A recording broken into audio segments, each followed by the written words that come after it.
Hello students, आज का जो हमारा टॉपिक है वो है consumer equilibrium indifference curve analysis. हम चैप्टर नंबर 4 पढ़ रहे हैं माइक्रो इकोनॉमिक्स का, और इस चैप्टर में जो आज का टॉपिक है वो है कंज्यूमर बजट।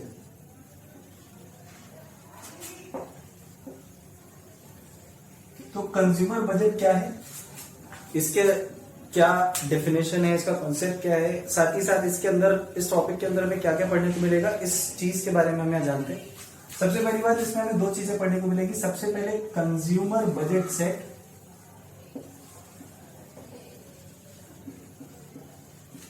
और दूसरा कंज्यूमर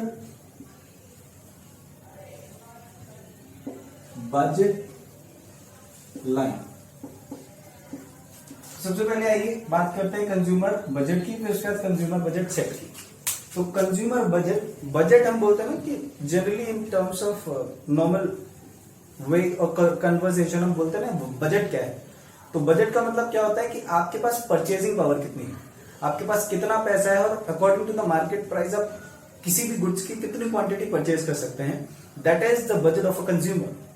तो कंज्यूमर अपनी पूरी इनकम खर्च करके कितने गुड्स, किस तरीके के गुड्स की कितनी क्वांटिटी खरीद सकता है, that will give the ideology of consumer budget. इस चैप्टर में इंडिफरेंस कर्व एनालिसिस के सेकंड टॉपिक में अजम्पशंस ऑफ आईसी एनालिसिस में हमने पढ़ा था that consumer will have to spend his entire income on two goods which are substitute to each other.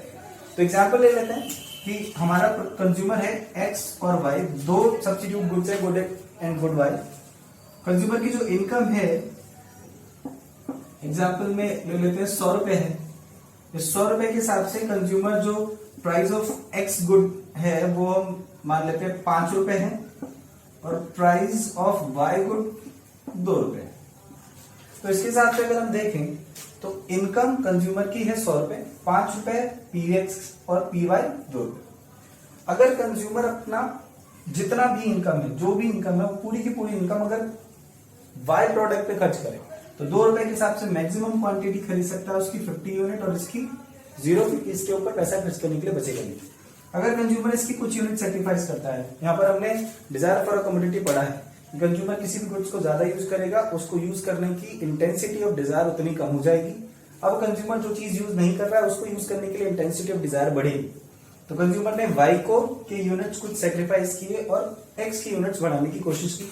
तो यहाँ पर 10 यूनिट्स घटा दिए, और 10 यूनिट्स घटाए 2 रुपए के हिसाब से, यानी 20 रुपए बच गए। 20 रुपए वाई से निकाले और एक्स में लगाए तो 5 रुपए के हिसाब से 4 यूनिट खरीद लिया। इन द सेम वे 30 तो इसके 8, 20 तो इसके 12 यूनिट्स हो जाएंगे, इसके 10 यूनिट्स खरीदे तो इसके 16 यूनिट हो जाएंगे, और इसके 0 यूनिट्स तो इसके 20 यूनिट्स हो जाएंगे। This is a table of presentation of consumer budget. हमने कंज्यूमर के अपने जो बजट, जो एंटायर बजट है, जो उसका पूरा पैसा खर्च करने का तरीका है according to the market prices and is given income, that concept called consumer budget, और उसको मैं टेबल ऑफ प्रेजेंटेशन में दिखा दूं, एक टेबल पे शो कर दूं कि कंज्यूमर इस तरीके से अपनी इनकम खर्च कर रहा है, और इसमें से कोई भी कॉम्बिनेशन आप चूज कर लीजिए, कोई भी कॉम्बिनेशन, कंज्यूमर अपनी एंटायर इनकम खर्च कर रहा होगा, पूरी की पूरी इनकम। जैसे कि 16 यूनिट खरीदे हैं 5 रुपए के हिसाब से तो 80 रुपीज हो गए, 2 रुपए के हिसाब से 10 यूनिट यानी 20, 20 प्लस 80 100, पूरी की पूरी इनकम खर्च हो रही है। इनके बीच में भी अगर हम कोई कॉम्बिनेशन चूज करने की कोशिश करें तो कंज्यूमर अपनी पूरी की पूरी इनकम खर्च कर रहा होगा। तो डेफिनेशन क्या बनी कंज्यूमर बजट सेट की, that it is a table which shows different possible combination of two goods which a consumer can purchase within his income और within the limit of his income and according to the market prices. Market price को ध्यान में रखते हुए अपनी limit, अपनी purchasing power के हिसाब से कंज्यूमर जो भी कॉम्बिनेशंस खरीद सकता है, जो भी डिफरेंट सेट्स खरीद सकता है, जैसे कि 050, 440, 830, 1220, 1610 and 20. This table simply known as consumer budget set. अब आगे की वीडियो में हम जानेंगे कि यही कंज्यूमर बजट सेट कैसे कंज्यूमर बजट लाइन बन जाता है और उसके आगे की कॉन्सेप्ट। तो आइए अब जानते हैं कंज्यूमर बजट लाइन के बारे में। तो हमने कंज्यूमर बजट में कंज्यूमर बजट सेट पढ़ लिया, बजट लाइन के बारे में पढ़ रहे हैं। कंज्यूमर बजट सेट की डेफिनेशन बहुत सिंपल सी बनेगी, that consumer budget set is a tabular presentation of what, combination of two goods. दो गुड्स के कॉम्बिनेशन का अगर टेबुलर प्रेजेंटेशन दिखा दे तो ये कंज्यूमर बजट बन जाएगा। बट कैसे, कंज्यूमर बजट सेट कैसे बना? कंज्यूमर बजट सेट ये तब बना जब कंज्यूमर ने अपनी एंटायर इनकम, पूरा का पूरा 100 रुपए मार्केट प्राइसेस के हिसाब से खर्च करना दिखाया एक टेबल पे। तो यहां पर अगर मैं कहूं तो कोई भी किसी भी कॉम्बिनेशन को पकड़ लें, कंज्यूमर की पूरी इनकम खर्च कर रहा हो, कंज्यूमर अपनी पूरी इनकम खर्च कर रहा है, जैसे कि 8 रुपए के हिसाब से 5 रुपए, गुड वन 5 रुपए का है तो 5 रुपए के हिसाब से 8 यूनिट यानी 40 रुपीज यहां खर्च हो गए गुड वन पे। गुड टू के उस वक्त 30 यूनिट्स खरीदे तो 2 रुपए के हिसाब से 30 यूनिट्स यानी 60 रुपीज, तो 40 एंड 60 टोटल 100। तो कंज्यूमर की पूरी इनकम खर्च हो रही है। आप कोई भी कॉम्बिनेशन चूज कर लीजिए, कंज्यूमर अपनी पूरी इनकम खर्च कर रहा है। अब ये जो कॉम्बिनेशन है इनके बीच में भी अगर हम कोई कॉम्बिनेशन चूज करना चाहें तो कंज्यूमर अपनी पूरी इनकम खर्च कर रहा होगा। इसीलिए जब इस बजट सेट को अगर मैं एक टेबल पे या ग्राफ पे शो कर दूं तो ये डायग्रामेटिक रिप्रेजेंटेशन टेबल पे दिखा चुके हैं, डायग्रामेटिकली रिप्रेजेंट कर रहा हूं तो ये बन गया बजट लाइन। इस बजट लाइन की अगर हम एक बहुत छोटे शब्दों में इसको एक्सप्लेन करने की कोशिश करें तो ये लाइन हमें बताती है कंज्यूमर की लिमिट्स क्या है, बाउंड्रीज क्या है, कंज्यूमर कितने लेवल तक खर्च कर सकता है। तो कंज्यूमर बजट लाइन या कंज्यूमर बजट जो होता है वो बजट कॉन्स्टेंट भी कहलाता है। कंज्यूमर का कॉन्स्टेंट का मतलब रिस्ट्रिक्शंस, कंट्रोल, ये कंज्यूमर किस लेवल तक खर्च कर सकता है। तो ये जो लाइन आप देख रहे हैं, कंज्यूमर इस लाइन के ऊपर कोई भी कॉम्बिनेशन चूज कर सकता है। कंज्यूमर यहां पर खर्च कर सकता है, इतना खर्च कर सकता है, इस तरीके से खर्च कर सकता है, बट इस बजट लाइन के बाहर नहीं जा सकता। इन सिंपल वर्ड, क्यों नहीं जा सकता? क्योंकि उसके पास उतनी उसकी इनकम नहीं है, इनकम है ही नहीं। वो इस बजट लाइन के अंदर रह सकता है, जरूरी थोड़ी कंज्यूमर पूरी इनकम खर्च करे, वो कम खर्च कर सकता है बट ज्यादा खर्च नहीं कर सकता। तो ये जो लाइन है ये हमारे कंज्यूमर की मैक्सिमम लिमिट बताती है, वो दो गुड्स की जो वो खर्च कर सकता है, जो वो खरीद सकता है मार्केट पे, जिसपे वो अपनी इनकम खर्च कर सकता है। तो this is the maximum limit, this is the consumer budget line, जो कंज्यूमर को बताती है कि आप इस लिमिट तक खरीद सकते हैं, इसके अंदर खरीद सकते हैं, इसके बाहर नहीं जा सकते। अगर कंज्यूमर इसके अंदर कहीं रह जा रहा है या फिर इस लाइन पर कहीं रह जा रहा है तो ये सारे वो कॉम्बिनेशंस हैं जो कंज्यूमर जब चाहे तब अटेन कर सकता है। अटेन मतलब these are the achievable combinations. Consumer अपनी गिवन इनकम पूरी खर्च करेगा और इसमें से जितने भी लाइन पे पॉइंट है या फिर जो लाइन के अंदर हैं उनमें से कोई भी कॉम्बिनेशन कभी भी वो परचेज कर सकता है, क्योंकि उसके पास जो अवेलेबल फंड है, जो उसकी इनकम है वो है उतनी, उसके पास उतना अमाउंट है, सफिशिएंट अमाउंट है। बट अगर मैं कहूं कि कंज्यूमर इस पॉइंट पे सामान खरीद सकता है, ये कॉम्बिनेशन चूज कर सकता है, the answer is no, consumer नहीं कर सकता। रीजन, उसके पास इतनी इनकम नहीं है। तो जितने भी लाइन पे या लाइन के अंदर है इन सभी पॉइंट्स को हमने बोला attainable combinations, which consumer can attain, जब चाहे तब खरीद सकता है क्योंकि उसके पास सफिशिएंट अमाउंट ऑफ फंड्स और इनकम है। बट लाइन के बाहर जितने भी पॉइंट्स होते हैं वो सब कंज्यूमर के लिए अनअटेनेबल कॉम्बिनेशंस कहलाते हैं। This is an unattainable combination जो कंज्यूमर अटेन नहीं कर सकता। क्यों? क्योंकि उसके पास अवेलेबल फंड्स नहीं है या फिर उसके पास उतनी इनकम नहीं है। तो ये था बजट लाइन और बजट कंज्यूमर बजट सेट का कॉन्सेप्ट और साथ ही साथ कंज्यूमर बजट का पूरा कॉन्सेप्ट। अब आगे हम जानेंगे that why this budget line also known as price line. तो आइए यहीं पे देख लेते हैं कि इसको हम प्राइस लाइन क्यों बोल देते हैं।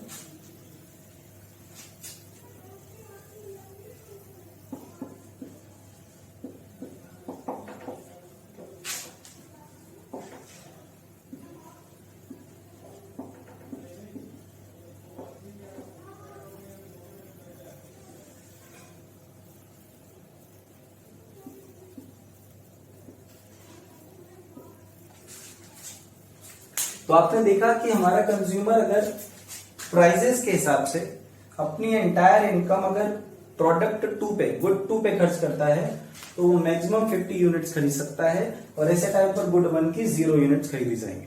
वहीं अगर वो प्रोडक्ट 1 पे खर्च करता है, गुड 1 पे खर्च करता है, तो उसका प्राइस है 5 रुपए, एंटायर इनकम खर्च करेगा तब वो मैक्सिमम यूनिट खरीद सकता है 20, ऐसे टाइम पर गुड वाई की यूनिट्स होगी 0, वो खरीद ही नहीं सकता। तो मैक्सिमम यूनिट्स 50 खरीद सकता है गुड 2 की, अगर सारी इनकम उसके ऊपर खर्च कर दे गुड 2 पे, और मैक्सिमम यूनिट्स गुड 1 की खरीद सकता है 20, अगर सारी इनकम अपनी गुड 1 पे खर्च कर देता है कंज्यूमर। तो यही बजट लाइन है और इसी को हम प्राइस लाइन बोल देते हैं। रीजन सिर्फ ये है क्योंकि ये हमें प्राइसेस का एक अनुमान, एक अजम्पशन दे देती है। जैसे कि यहां पर अगर हम इनका रेशियो निकालें तो 50/20, या फिर मैं गुड 1/गुड 2 करके देखूं तो गुड 1/गुड 2, तो कितना प्राइस है? टोटल यूनिट, मैक्सिमम यूनिट 20 खरीद सकता हूं अगर मैं गुड 1 की खरीदूं, और 50 यूनिट खरीद सकता हूं गुड 2 की। तो जब मैं इनका रेशियो निकालूंगा तो ये 0.4 के आसपास आ रहा है, या फिर इसी को हम 2/5 का रेशियो कह सकते हैं, विच शोज कि हम हर बार 5 यूनिट गुड 2 की खरीद पाएंगे अगर हमने गुड 1 की 2 यूनिट सेक्रीफाइस करी। क्या ये सही है? 5 रुपए की 2 यूनिट यानी 10 रुपए यहां से बच गए। 10 रुपए कंज्यूमर की इनकम में से बचा, और वो 10 रुपए में अगर हम ये गुड्स खरीदना चाहें तो कितनी यूनिट खरीद सकते हैं? Maximum 5 units. दैट मीन्स ये सही, इसमें कोई गलती नहीं है। तो बजट लाइन को हम प्राइस लाइन सिर्फ और सिर्फ इसलिए बोल देते हैं क्योंकि ये हमें प्राइस का एक आइडिया दे देता है कि दो गुड्स के बीच में जो प्राइसेस का डिस्ट्रीब्यूशन है वो किस तरीके का है, जो उनका प्राइस का जो रेशियो है वो किस तरीके का है। यानी 2:5 का जो रेशियो है ये बता रहा है कि अगर 2 यूनिट गुड 1 की सेक्रीफाइस हुई तो 5 यूनिट ऑफ गुड 2 बढ़ जाएंगे, या फिर 5 यूनिट ऑफ गुड 2 सेक्रीफाइस की गई तो 2 यूनिट ऑफ गुड 1 इंक्रीज हो जाएंगे। This is the price ratio. ये हमें अनुमान, एक अजम्पशन प्राइस का दे देता है, इसीलिए हम इसे प्राइस लाइन भी कह देते हैं। तो ये था पूरा कॉन्सेप्ट अब तक बजट लाइन का, और उससे प्राइस लाइन क्यों बोलते हैं इसके बारे में। अब हम इसी के टॉपिक को आगे बढ़ाते हैं और जानते हैं आगे की चीजें। आइए अब जानते हैं बजट लाइन के बारे में और इससे आगे के रिलेटेड कॉन्सेप्ट के बारे में। तो बजट लाइन इससे पहले हम डिस्कस कर चुके हैं। अब इससे आगे से इसके जो आगे के रिलेटेड कॉन्सेप्ट है, जैसे कि slope of budget line.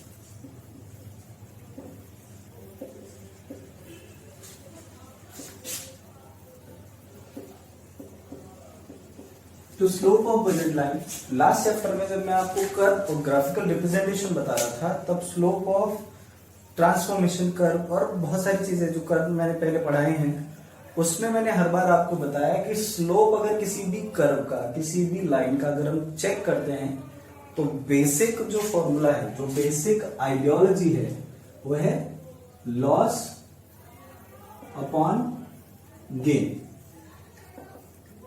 Loss upon gain का अगर बेसिक आइडिया आपके दिमाग में है तो आप कभी भी कोई भी स्लोप का फॉर्मूला गलत नहीं बनाएंगे। यहां पर क्या है, गुड 1 हमारा एक्स एक्सिस पे है, गुड 2 हमारा वाई एक्सिस पे है।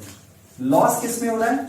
मैक्सिमम यूनिट सबसे पहले कंज्यूमर ने इसकी कंज्यूम करना शुरू किया था, फिर हल्के हल्के करके इसको सेक्रीफाइस करता गया, यानी यहां पर लॉस होता गया और इसको बढ़ाता गया।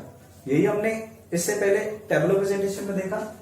तो लॉस हो रहा है गुड 2 में, यानी delta good 2 upon delta good 1। This will be the formula of slope of budget line. Budget line का स्लोप हम इसी तरीके से चेक कर सकते हैं, loss upon gain. Basic idea वही है कि लॉस इधर हो रहा है और गेन इधर हो रहा है, तो लॉस अपॉन गेन, ये रहा हमारा स्लोप का कॉन्सेप्ट। अब आप यहां पर जो एक और प्रॉपर्टी, जो बेसिक प्रॉपर्टी देख रहे हैं, that budget line slopes downward. ये नीचे की तरफ रह रहा है और ये एक स्ट्रेट लाइन है। तो स्ट्रेट लाइन होने का इसका जो रीजन है वो है मार्केट प्राइसेस। मार्केट प्राइसेस की वजह से एक स्ट्रेट लाइन है। हमने इससे पहले बहुत सारे कर्व बनाए जो फ्री हैंड करते, जैसे कि जब इससे पहले हमने इंडिफरेंस कर्व बनाया वो फ्री हैंड कर्व है क्योंकि कंज्यूमर अपनी मर्जी के हिसाब से खरीदता है। But the basic idea of that behind this budget line being straight line, इसका मतलब सिर्फ इतना है, उसका होने का स्ट्रेट लाइन होने का रीजन बस इतना है that it is always framed और created on the basis of the market prices. ये हमेशा मार्केट प्राइसेस के ऊपर फ्रेम की जाती है। मार्केट प्राइस का क्या रेशियो रहा दोनों ही गुड्स के बीच में और कंज्यूमर की इनकम। कंज्यूमर अपनी पूरी एंटायर इनकम इसके ऊपर खर्च करता है according to the market price. That's why it is always a straight line. ये हमेशा एक स्ट्रेट लाइन ही रहेगी, ये कभी भी फ्री हैंड कर्व या फिर अपने हिसाब से आधा टेढ़ा नहीं बन सकता, क्योंकि market prices are pretended to be constant. हम प्रिटेंड करते हैं कि मार्केट प्राइसेस कांस्टेंट है, एकदम से थोड़ी चेंज हो जाएगा कि 2 रुपए का प्रोडक्ट एकदम से 20 रुपए का थोड़ी हो जाएगा या 3 रुपए का थोड़ी हो जाएगा, एकदम से थोड़ी चेंजेस होते हैं। मार्केट प्राइसेस है कांस्टेंट रहेगा प्राइस, इसलिए एक स्ट्रेट लाइन रहेगी हमेशा। अब तो दूसरा इसी से रिलेटेड कॉन्सेप्ट है that is change in consumer budget set. What will happen if the consumers budget set changes. Change होने के 2 रीजन हो सकते हैं।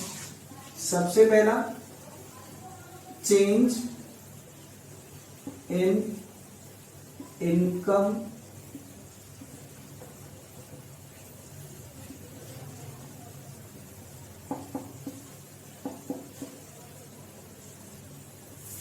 Of consumer. कंज्यूमर की इनकम ही चेंज हो जा रही है। इस वजह से क्या होगा, अब अगर इनकम मैक्रो इकोनॉमिक्स में इन शॉर्ट इनकम को वाई से डिनोट किया जाता है। तो अगर इनकम बढ़ती है तो क्या होगा, कंज्यूमर का बजट बढ़ जाएगा और ये कर्व आगे की तरफ शिफ्ट हो जाएगा। ठीक, वहीं अगर कंज्यूमर की इनकम घट जाती है तो कंज्यूमर अब अपनी लिमिट से कम सामान खरीद पाएगा और ये पीछे की तरफ शिफ्ट हो जाएगा। तो अगर कंज्यूमर की इनकम चेंज होने की वजह से बजट सेट आगे या पीछे बढ़ता है, फॉरवर्ड या बैकवर्ड मूव करता है, तो इसे हम बजट लाइन शिफ्ट बोलते हैं। This is budget line shift. ये शिफ्टिंग है कि पूरी की पूरी लाइन अपनी जगह से शिफ्ट हो जाएगी, अपनी जगह से डिस्प्लेस हो जाएगी, अपनी जगह से हट जाएगी। तो अगर कंज्यूमर का इनकम बढ़ता है तब क्या होगा, एक बजट लाइन हम यहां बना ले रहे हैं, good X good Y. Consumer हमारा कुछ इस तरीके से खर्च कर रहा था। अगर ऐसा होता है कि कंज्यूमर की इनकम बढ़ गई, कंज्यूमर की इनकम बढ़ेगी तो फर्स्ट वो अब दोनों ही गुड्स एक्स और वाई ज्यादा खरीदेगा, तो ज्यादा खरीदेगा तो उसका बजट बढ़ जाएगा, तो बढ़ जाएगा तो लाइन कुछ इस तरीके से आगे की तरफ शिफ्ट हो जाएगी। This is known as forward shift. Budget line क्या हुई, फॉरवर्ड शिफ्ट हो गई, आगे की तरफ शिफ्ट हो गई। क्यों, क्योंकि कंज्यूमर की इनकम बढ़ी है। वहीं अगर यही लाइन अपनी एक्चुअल पोजीशन से पीछे की तरफ बढ़ जाए, this is known as backward shift. पीछे को कम ही खरीद सकता है, ज्यादा नहीं खरीद सकता। तो ये कहलाया change in consumer budget set. अगर चेंज होता है तो पहला चेंज इस तरीके से होता है कि इनकम चेंज होगी, इनकम बढ़ेगी तो कंज्यूमर का जो कर्व है वो आगे की तरफ शिफ्ट हो जाएगा। अगर घटेगी तो कंज्यूमर का जो कर्व है, जो बजट लाइन है, वो पीछे की तरफ शिफ्ट हो जाएगा। और इसी कॉन्सेप्ट को हम शिफ्टिंग कहते हैं, इसी को हम बजट लाइन शिफ्ट कहते हैं। दूसरा जो कॉन्सेप्ट है, जो कर्व की प्लेस को अपनी एक्चुअल पोजीशन से हिला देता है, हटा देता है, that is known as budget line rotation. Rotate करती है लाइन, यानी ये लाइन अपनी एक्चुअल पोजीशन से नहीं लेगी, बट या तो इस गुड की क्वांटिटी में चेंज आ जाएगा या इस गुड की क्वांटिटी में चेंज आ जाएगा। यहां पर अपनी एक्चुअल पॉइंट से नहीं लेगी, या तो यहां से अपनी एक्चुअल पोजीशन से नहीं लेगी। समझते हैं इसको क्यों, आगे देखते हैं इसके बारे में और जानते हैं कि ऐसा क्यों होता है और कैसे होता है। तो आइए अब हम जानते हैं बजट लाइन रोटेशन के पीछे रीजन। तो बजट लाइन रोटेट तब होगी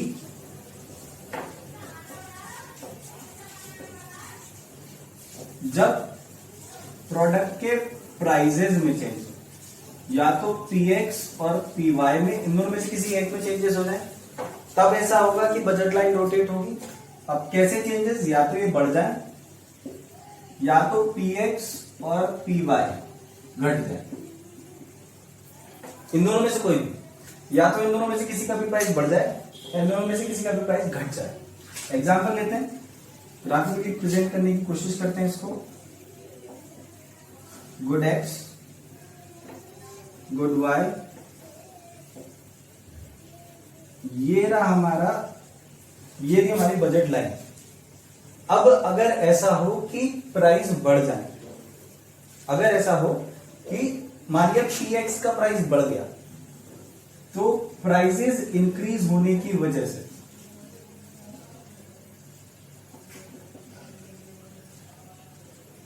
प्राइसेस इंक्रीज होने की वजह से सिर्फ प्राइस ऑफ एक्स कमोडिटी अगर बढ़ा है, तब क्या होगा, हमारा जो पहला बजट था, जो पहले वाला बजट था, अब उसके हिसाब से हम कम सामान खरीद सकते हैं।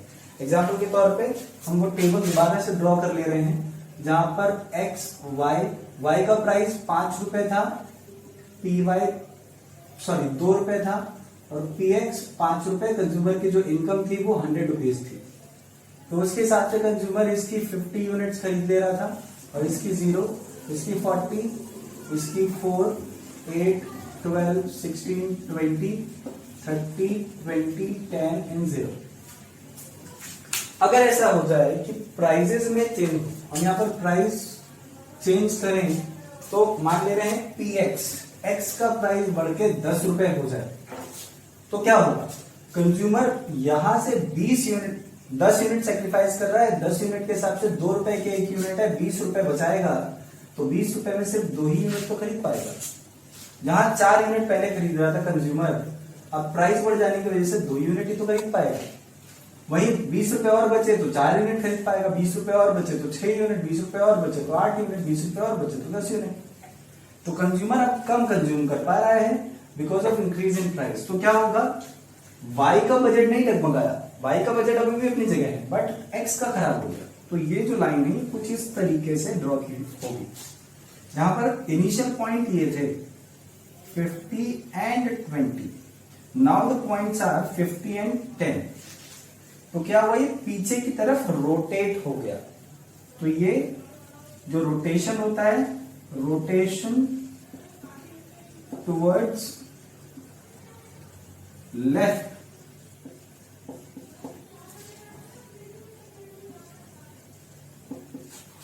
क्या हुआ, ये कर्व मेरे लेफ्ट की तरफ रोटेट हो गया।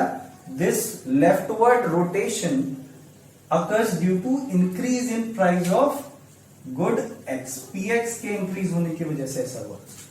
वहीं अगर ये ना होता, हमारे px का प्राइस सेम रहता और सिर्फ py बढ़ जाता, 2 रुपए था, 2 रुपए से बढ़ के 10 रुपए हो जाता, तब इसके जो कंजम्पशन है, यानी ऐसे टाइम पर हमारे x का कंजम्पशन जिस लेवल पे हो रहा था वो तो सेम रहता, बट इसका कंजम्पशन चेंज हो जाता।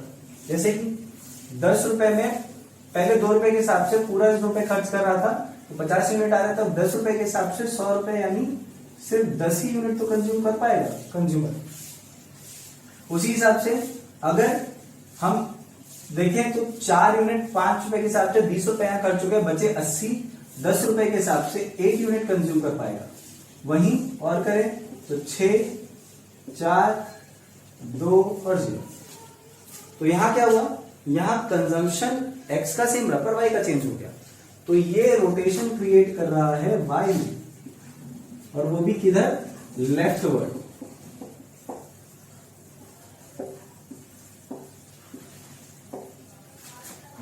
यानी अगर मेरी बजट लाइन कुछ इस तरीके की थी, सॉरी बजट लाइन हमारी कुछ इस तरीके की थी, तो अब लेफ्टवर्ड मतलब कुछ इस तरीके की हो जाएगी, के नीचे की तरफ हो जाएगा, जहां पर हम इसकी 20 यूनिट्स खरीद रहे तो इसकी 40, अब इसकी मैक्सिमम यूनिट 10 ही आ पाएंगे।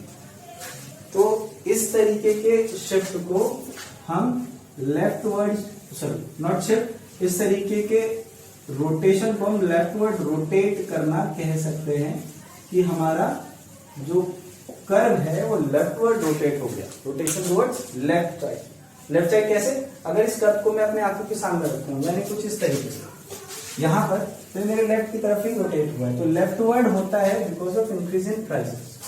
लेफ्टवर्ड रोटेशन लेफ्ट साइड में जब भी होगा वो प्राइस बढ़ने की वजह से होगा। इन द सेम वे अगर प्राइसेस घटेंगे तो ये राइटवर्ड शिफ्ट होता है, सॉरी राइटवर्ड रोटेट होता है। अभी ये आपने समझ लिया इस कर्व के हिसाब से और उस कर्व के हिसाब से। हम इसको समझ लेते हैं, इसके डायग्रामेटिक प्रेजेंटेशन एक बार देख लेते हैं, फिर उसके बाद आगे के टॉपिक्स पर बढ़ेंगे। तो आइए जानते हैं राइटवर्ड रोटेट होने का रीजन। प्राइस अगर डिक्रीज होता है, चाहे वो एक्स का डिक्रीज हो चाहे वाई का डिक्रीज हो, प्राइस डिक्रीज होने की वजह से राइटवर्ड जो कर्व है वो रोटेट होगा। कैसे? पहले हम केस वन ले लेते हैं जिसमें price of x commodity P x को घटा लेते हैं। जैसे कि ये सेम टेबल पे अगर हम देखें तो प्राइस हमारा 5 रुपए था, अगर मैं इसे घटा दूं तो 2 रुपए कर देता हूं, तो इस हिसाब से अगर हमारा मैं टेबल में रिप्रेजेंट करूं तो कैसे बनेगा?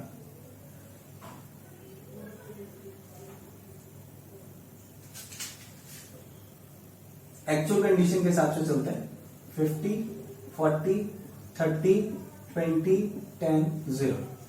अब इस कंडीशन पे अगर हम देखें कि px अगर हमारा घट जा रहा है, 5 रुपए था अब 2 रुपए हो गया, 5 रुपए था अब 2 रुपए हो गया, तब क्या होगा?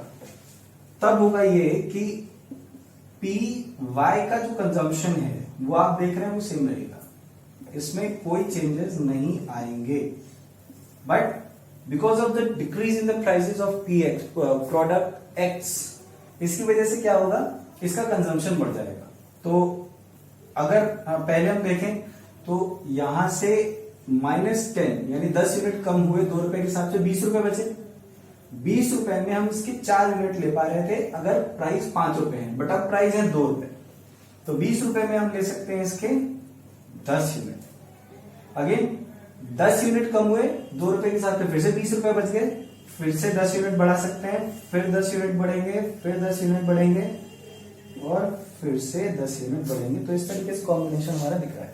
इसका डायग्रामेटिक प्रेजेंटेशन करेंगे तो ये राइटवर्ड शिफ्ट कैसे होगा देखते हैं इसको। एक्स वाई,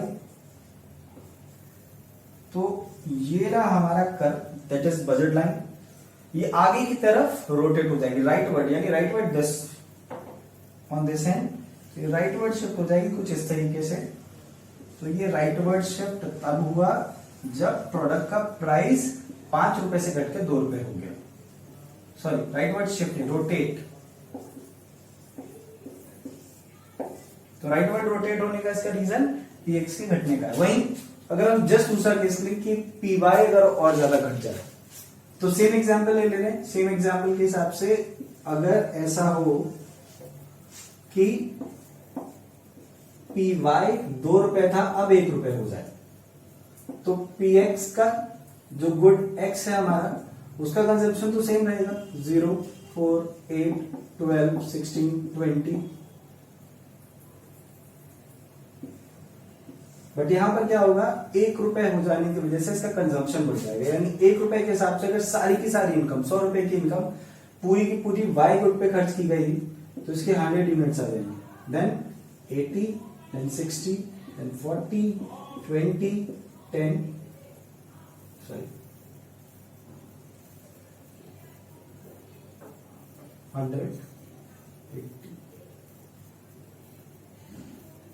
60, ठीक है सर, 40 रुपए, ठीक है। देख लीजिए यहाँ पर 5 रुपए के हिसाब से पीएक्स हमारा चेंज नहीं है, पीवाई चेंज है, तो 5 रुपए के हिसाब से 20 रुपए यहाँ खर्च हुए, तो 1 रुपए के हिसाब से 80 रुपए यहाँ खर्च हो सकते हैं। 8 यूनिट यानी 40 रुपए, 5 रुपए के हिसाब से अगर हम खर्च करेंगे 8 यूनिट तो 40 रुपए आ गए। 60 यूनिट्स हम 1 रुपए के हिसाब से इसकी खरीद सकते हैं। 12 यूनिट्स 5 रुपीज के हिसाब से 60 यूनिट्स इसकी 60 रुपीज यहाँ खर्च हुए, तो 40 1 रुपए के हिसाब से यहाँ खर्च कर सकते हैं। 16 अगर हम देखें तो 80 रुपीज 5 के ऐसे खर्च हो गए यहाँ पर, तो 20 यहाँ पर खर्च किए जा सकते हैं। और वहीं 20 अगर यहाँ खर्च हो गए 5 रुपए के हिसाब से, तो इसकी यूनिट हो गई 0, दैट इज 100। तो ये हमारा कर्व दिखा रहा है इनकम कुछ इस तरीके की आ रही है जो एक्सपेंडिचर कंज्यूमर करना चाहता है। तो अगर प्राइस घटा पीवाई का, तो आपने देखा जब 2 रुपए प्राइस था तो इस तरीके से कंजम्पशन हो रहा था, बट प्राइस घटते ही कंजम्पशन बढ़ गया। इसका डायग्रामेटिक प्रेजेंटेशन अगर हम करें तो x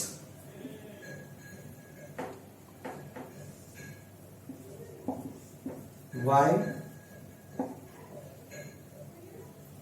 तो कुछ इस तरीके से हमारा बजट लाइन है। राइटवर्ड शिफ्ट मतलब कुछ इस तरीके से शिफ्ट हो जाएगी, रोटेट हो जाएगी, sorry, this is rightward shift,